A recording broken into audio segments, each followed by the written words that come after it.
جب وہ پہلی دفعہ تم پر روشنی کا جسم اپنا ظاہر ہوا اور اس نے اپنے صعود کی طرف حرکت شروع کی اپنے آپ کو سمجھنے کے لیے، تو یہاں سے وہ آپ کی 5 دنیا میں ایسی جگہ ہیں جہاں سپر نیچرل پاورز ہیں جو پش اور پل کی طاقت رکھتی ہیں. وہاں سے پش ہو کر جب روشنی کا جسم روحانی پرواز آپ کی شروع ہوتی ہے، آسٹرل ٹریول، آپ اوپر جاتے ہیں، عالم نصرت کو آپ دیکھتے ہیں. عالم نصرت آپ کو 3 حصوں میں بٹا ہوا نظر آتا ہے. ایڈمنسٹریشن ہے، ایک اراف ہے، پھر کچھ ایک حصہ اور ہے. پھر تم عالم ملکوت میں پہنچتے ہو اور وہاں تم دیکھتے ہو کہ کہاں تم سے کون سا وعدہ تم نے کیا، وہاں تم حقیقت میں اس کو ویریفائی کرتے ہو، اس ڈیٹے کو، اس علم کو، ان باتوں کو. اور اس سے پہلے میں بتا بیٹھا ہوں کہ ہم چشتی صابری اس ڈیٹے کو پہلے ایک دفعہ اپنے جو لطائف ہیں ان سے لیتے ہیں، پھر ہم اپنے اسپرچول ہاتھ میں لیتے ہیں. اب ہم اس کو ویریفائی کر رہے ہیں اپنے ڈیٹے کو. وہاں پر پھر تم بالکل اس چیز کو دیکھتے ہو، سمجھتے ہو کہ یہاں میں نے یہ وعدہ کیا تھا، یہاں میں نے امانت اٹھائی تھی، یہاں یہ بات ہوئی تھی، تم نے یہ سارا سمجھ لیا. لیکن ابھی تم اس اپنے شعور میں ہو، تم اپنے آپ کو الگ سے پہچان رہے ہو. اب یہاں پر کیا ہوگا؟ یہاں پر اوپر لاہوت ہے، اور جو لوگ کہتے ہیں لاہوت میں حیرانگی ہے خود سے ہی، وہاں چھو نہیں، فلاں نہیں، فلاں نہیں، حد ہو گئی، وہاں نہ کچھ ہو کر بھی سب کچھ ہے. لاہوت ہے کیا؟ وہ تو جب وہاں تم جاؤ گے تو سمجھو گے. جب تم وہاں پہ پہنچتے ہو لاہوت میں، کچھ نہ ہو کر بھی سب کچھ ہے. وہاں تم پڑھتے ہو، سمجھتے ہو. لیکن وہاں پر لاہوت میں جو مرشد ہے، اس سے پہلے جبروت میں، حدود عیون میں تمہیں کچھ ایسی چیز پلائی جاتی ہے. اور میرے ایک دوست نے بڑی کوشش کی اور وہ سمجھا، اس کے ذہن میں یہ سمجھ آئی کہ یہاں کیا ہوتا ہے. اور یہ جو اتنے پیر بیٹھے ہیں اکثریت، ان سے پوچھ لیں کہ حدود عیون کیا ہیں، ان کے آگے سے سوال ہوتے ہیں یہ بتاؤ خودی کی خے کیا ہے، واہ کیا ہے، دال کیا ہے، چھوٹی یہ کیا ہے. حد ہو گئی. بار بار میں تو ایسے سوالوں سے حیران ہو جاتا ہوں. آگے سے بندہ ان سے یہ پوچھ لے کہ پانی کی پے کیا ہے، الف کیا ہے، نون کیا ہے، چھوٹی یہ کیا ہے، تو یہی بتا دو پہلے. یہ اٹکلے ہیں، یہ اس حقیقی علم سے دوری ہے. ابھی میں تم سے سمپل سا پوچھوں 2 + 2، تم فوراً کہہ دو کہ 4. اگر میں کہوں آئی ڈرنک دا واٹر، میں پانی پیتا ہوں، تم درست مانو گے. اگر میں کہوں آئی ڈرنک دا واٹر، میں سیب کھاتا ہوں، تم مانو گے؟ تم نہیں مانو گے، کیونکہ تم نے ویریفائی کیا ہوا ہے، تمہیں تسلی ہے کہ یہ بات غلط ہے، یہ بات درست ہے. لیکن پرابلم یہ ہوا کہ جو پیچھے کچھ سوال چل رہے ہیں یوٹیوب پر، وہ تو ہاتھوں میں کاغذ لے کر کوئی عالم جبروت سمجھا رہا ہے، کوئی ایسے گپے چھوڑ رہا ہے. جب ہم نے کچھ 2-4 سوال کیے تو کسی کو نہیں آتے، اور بحث برائے بحث پر ہمیں اب اتنا کیا، کس کے پاس ٹائم. ہم نے تو بس وہ ہیرے موتی تلاش کرنے ہیں جو سمجھ لیں اس بات کو، جو دادا حضور کے مشن کا حصہ بنے، جو دادا حضور کا پیغام کو آگے پھیلا دیں. تو جو اس مشن کا حصہ بنے گا، اور دوبارہ کہہ رہا ہوں بیعت ہونا ضروری نہیں ہے اس علم کے لیے، آپ کو گھر بیٹھے انشاءاللہ سارا کچھ ملے گا. اور میں نے یہ ویڈیو شیئر کی ہیں پکھنڈیوں کی، جو خواتین کو لے کر جھوم رہے ہیں. دادا حضور اس بات سے نفرت کرتے تھے، وہ تو خواتین کا ایسے مردوں میں کھلم کھلا آنا بھی پسند نہیں کرتے تھے. اتنے با حیا با کردار دادا حضور، اور یہ پتہ نہیں کہاں سے یہ پکھنڈی لوگ ایسے بیٹھ گئے ہیں. اور آپ نے دیکھا ہے ایک بیچارے نے وہ نقاب سا کیا، اور اس کا ایسے نقاب اتار رہا ہے وہ کہ یقین کریں دل بیٹھ جاتا ہے ایسی حرکتیں دیکھ کر. اس پکھنڈ کو خاتمہ ہونا ہے، اسی کا نام گولڈن ایج ہے. شعور نے بڑھنا ہی بڑھنا ہے. جو حقیقی روحانی ہستیاں ہیں، جو ان کا حقیقی علم ہے، جو حقیقی علم لدنی ہے، اس نے پھیلنا ہے. اور جو پکھنڈ ہے، جہاں پر جو ہے وہ رکے گا. میں حقیقی تعلیمات دیتا ہوں، اور جو میرے مقابلے پر آتے ہیں وہ خلیفے ہیں آگے ان کے بیٹھے ہوئے، تو بھائی جب تم خود اس مقام پہ پہنچے ہی نہیں تو پھر بحث کس چیز کی؟ اور اگر گفتگو شروع کر تو لڑائی جھگڑا شروع کر دیتے. خیر ہمیں اس سے کیا. تو وہاں پر مرشد بڑا اہم کردار ادا کرتے ہیں. یہاں پر عالم جبروت تک جو اکثریت ہے وہ جاتی ہے، لیکن یہاں پر جو چیز ہے وہ صرف امت محمدی صلی اللہ علیہ وسلم کو ہی ملنی ہے. جو سمجھدار ہیں وہ فوراً کلمہ پڑھتے ہیں کیونکہ انہیں سمجھ آ جاتی ہے. اب اتنا تو کوئی نہیں نہ رہ گیا ہوتا کہ وہاں تک پہنچے، اور پھر یہاں سے تو پھر وہ سمجھ جاتے ہیں بات. تو اللہ پاک کا احسان ہوتا ہے، مسلمان ہو جاتے ہیں. تو وہاں سے پھر مرشد آپ کو اوپر کی طرف لے کے جاتے ہیں. وہاں پھر آپ ان تمام عالمین کو سمجھتے ہیں، عالم لاہوت کو سمجھتے ہیں، عالم ہاہوت اور باہوت کو سمجھتے ہیں. اور اکثریت نے جو عالم وحدیت اور احدیت کو الگ کیا ہے، مجھے نہیں سمجھ وہ کس بیس پر کر دیا ہے. کیا وحدیت اور احدیت میں کیا فرق ہے بتائیے مجھے. ایک بھائی نے کہا جی وہ فلاں تقسیم ہوتا، فلاں تقسیم کس کی تقسیم اور کیسی تقسیم؟ ایک کیا تقسیم کریں گے؟ ایک آپ کو آپ آدھا کرو گے تو پھر تو وہ ایک راہ ہی نہ. جو ایک ہے اس نے ایک ہی رہنا ہے. تو یہاں پر جو روح اپنے وہ جو شعور لے کر آئی تھی وہ آہستہ آہستہ سلو اپنے وہ بھی شعور کھوتی جاتی ہے.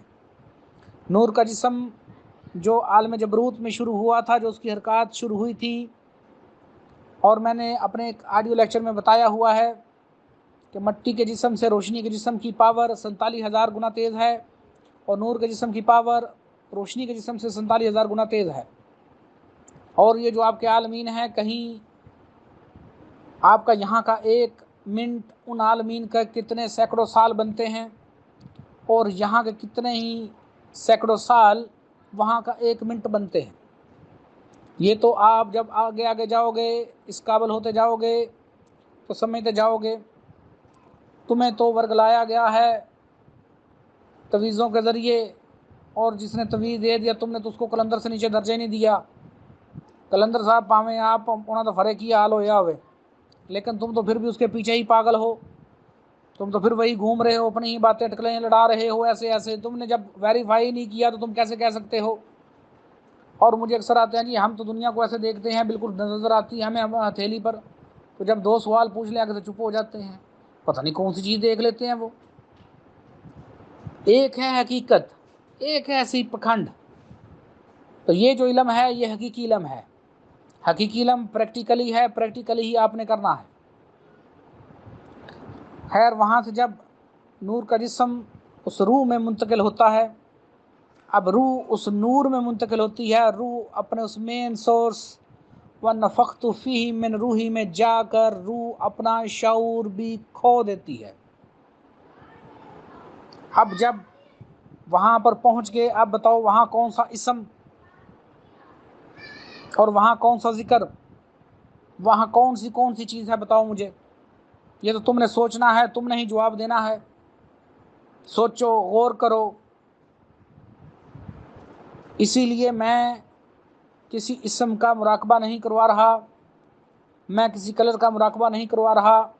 میں تمہارے اندر جو اوریجنل چیز ہے اس کا مراقبہ کروا رہا ہوں، تاکہ تمہارے اوپر حقیقت ہی کھلے. لیکن قانون کے مطابق، اصول کے مطابق، وہاں پر روح سارا کچھ دیکھنے کے بعد، سمجھنے کے بعد یہ بات سمجھ لو کہ وہ روح ہے. وہاں ظہیر نہیں ہے. ظہیر اسی جگہ فوت ہو گیا، مر گیا، ختم ہو گیا. ظہیر نہیں رہا، شباز نہیں، اسلم نہیں، اکرم نہیں. جب وہ اپنا اس روح الگ ہوئی اس مٹی کے جسم سے، جہاں مٹی کے جسم سے الگ ہے، تو اس سے اوپر روح نے اپنی حرکت شروع کی تھی. اس سے پہلے ہی تمہارا یہ شعور جس میں تم سمجھنا چاہتے ہو عرفان خودی کو، وہ ہوگا ہی نہیں. اب وہاں روح سمجھ کر وہاں پر دوبارہ ریورس ہوگی، دوبارہ وہی حرکت چلے گی نزول کی. لیکن اب تم بھولو گے نہیں، اب تمہیں یاد رہے گا ہمیشہ سارا کچھ. اب تم واپس دنیا میں آئے، جب واپس پلٹو گے وہاں پر تمہیں خدا کی طرف سے تحفے تحائف ملیں گے. وہ تحفے تحائف ہی سب سے قیمتی ہیں. جب روح اس مقام پر جاتی ہے تو وہاں روح ہے، یہاں اللہ پاک کی ذات ہیں. دوبارہ بتا رہا ہوں، اللہ پاک کی ذات ہمارے عقل و شعور سے بالاتر ہے۔ کچھ لوگ یہاں پر مار کھاتے ہیں۔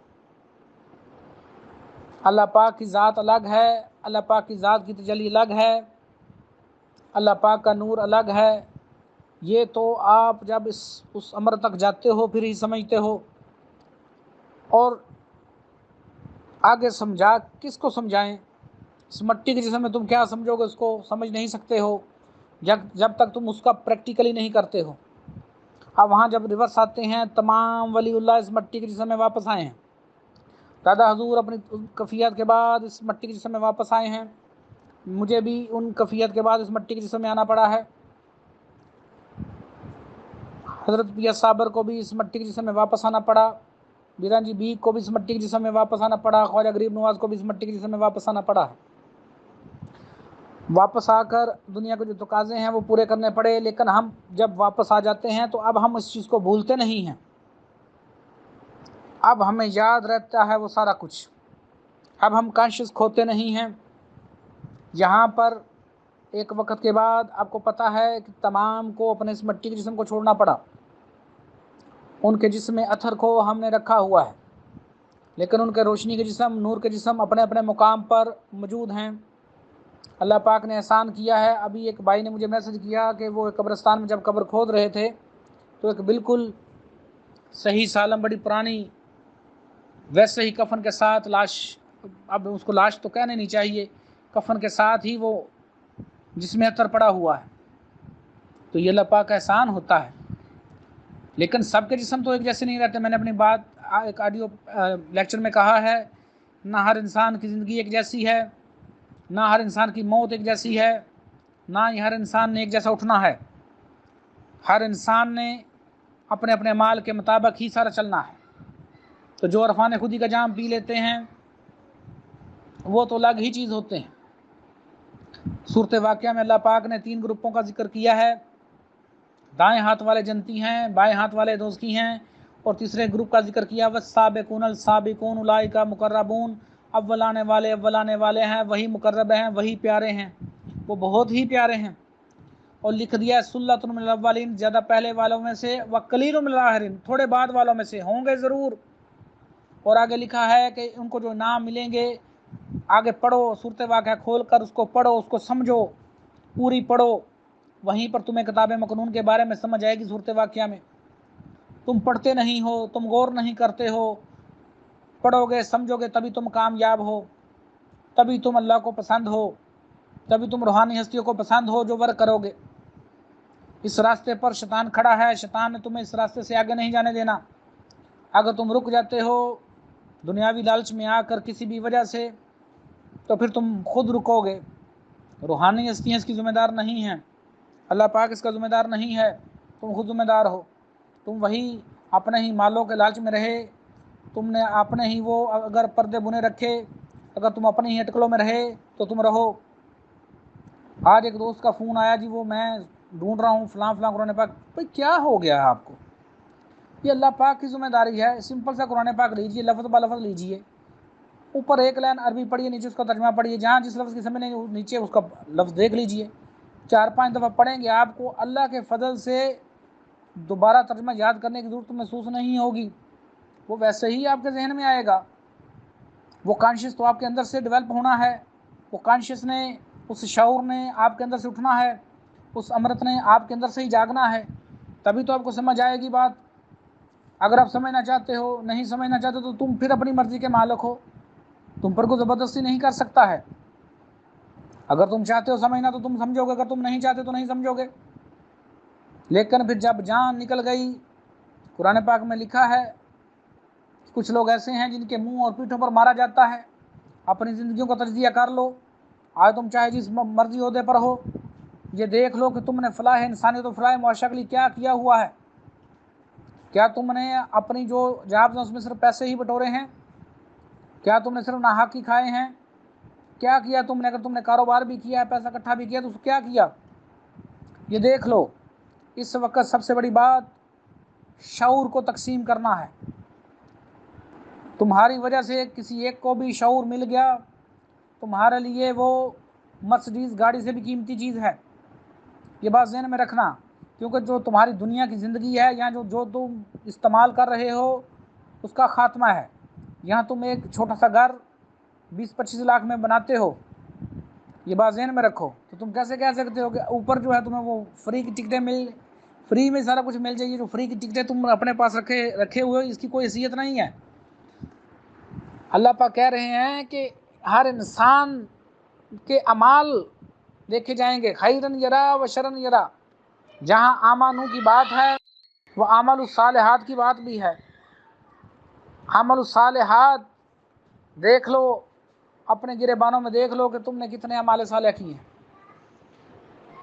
تو اس کے بعد اب صورت واقعہ پڑھو گے، پھر آگے دائیں ہاتھ والے ہیں ان کو بھی ہے، ان کے لیے لکھا ہے سلۃ من الاولین و سلۃ من الآخرین، کہ پہلے والوں میں سے بھی بعد والوں میں سے فرق پڑا ہے۔ پھر بائیں ہاتھ والے ہیں، ان کی آگے سزائیں لکھی ہیں۔ تو صورت واقعہ کھول کر باقی تم نے پڑھنا ہے، سمجھنا ہے، یہی تمہاری زندگیاں ہیں۔ اس کے بعد یہ جو تمہاری زندگی ہے، مرنے کے بعد میرے ایک سوال سے کسی نے پوچھا کہ وہ جی ہمیں جزا اور سزا کب ہوگی؟ تو وہ دیکھیں دوبارہ روحیں اس مٹی کے جسم میں آئیں گی، تو یہی زندگی ہے، یہی صورت واقعہ میں لکھا ہے۔ جب واقعہ ہونے والی ہو جائے، یعنی قیامت ہو جائے گی، تو تم لوگوں نے اٹھنا ہے، اور 3 گروپ بن گئے تم لوگ۔ اس کے بعد ایسی کوئی آیت نہیں جس میں یہ لکھا ہو کہ تم سب کوئی کسی بھی طرح نعوذ باللہ اللہ کے اندر سماؤ گے، ایسی کوئی بات نہیں ہے۔ یہ تمہاری زندگیاں قائم دائم رہنی ہے۔ جنت کی زندگی ہے، دوزخ کی زندگی ہے۔ جنت کے 2 حصے ہیں، بتا دیے گئے ہیں، سابقون کے اور جنتیوں کے، اور یہ تیسرا جو دوزخی ہیں۔ یہی زندگیاں ہیں، اسی کے مطابق ہی تم نے رہنا ہے۔ آگے اب تمہاری مرضی ہے کہ تم ان میں سے کون سی چیز سلیکٹ کرتے ہو۔ امید ہے سوال کی سمجھ آ گئی ہوگی کہ یہ روشنی کا جسم کیا ہے اور کیا پہچانا اور کیسے پہچاننا ہے۔ مزید جب تم اس کو پریکٹیکلی کرو گے تبھی تم اس کو سمجھو گے۔ روشنی کا جسم پہلا جز ہے عرفان خودی کا، پہلا سٹیپ ہے عرفان خودی کا۔ اس کے بعد اگلی سٹیج شروع ہوتی ہے، اور جو یہاں تک بھی پہنچ گیا وہ بھی بڑا اللہ پاک کا احسان ہے۔ تو یہ باتوں سے چیز نہیں ملے گی، یہ پریکٹیکلی ہے۔ اور یہاں دادا حضور حضرت پیر سید محمد صدیق شاہ صاحب کا دوبارہ ایک شعر، اور وہ سونے سے لکھنے والا شعر، کر مزدوری کھا چوری، مار مونجڑے کھا کھونسڑے، یعنی اگر محنت کرو گے مزدوری کرو گے تو چوری ملے گی، اچھی چیز ملے گی، اور مار مونجڑے کھا کھونسڑے یعنی اگر فضول پھرو گے، ایسے ہی فضول اٹکلوں میں ٹائم ویسٹ کرتے رہو گے، ضائع کرتے رہو گے، تو پھر یہ جان نے تو نکلنا ہی نکلنا ہے، موت نے آنا ہی آنا ہے۔ اس مٹی کے جسم کو تم نے چھوڑنا ہی چھوڑنا ہے۔ جب چھوڑ دیا بس چھوڑ دیا، دوبارہ موقع نہیں ہے۔ جب مٹی کے جسم کو چھوڑ دیا ہے تو بس پھر موقع نہیں، پھر پچھتانے سے کچھ نہ ہوگا۔ اس لیے اسی زندگی میں رہتے ہوئے کوشش کرنی ہے، جس نے جتنی کوشش کرنی ہے اس کو اتنا ہی ملنا ہے۔ کیوں کہ اللہ پاک ہمیشہ انصاف کے ساتھ تولتے ہیں، روحانی ہستیاں بھی انصاف کے ساتھ ہی تولتی ہیں۔ کسی کے ساتھ کوئی ظلم نہیں، کسی کے ساتھ کوئی زیادتی نہیں ہے۔ امید ہے سمجھ گئے ہوں گے، نہیں سمجھ آئی تو دوبارہ پوچھ سکتے ہیں۔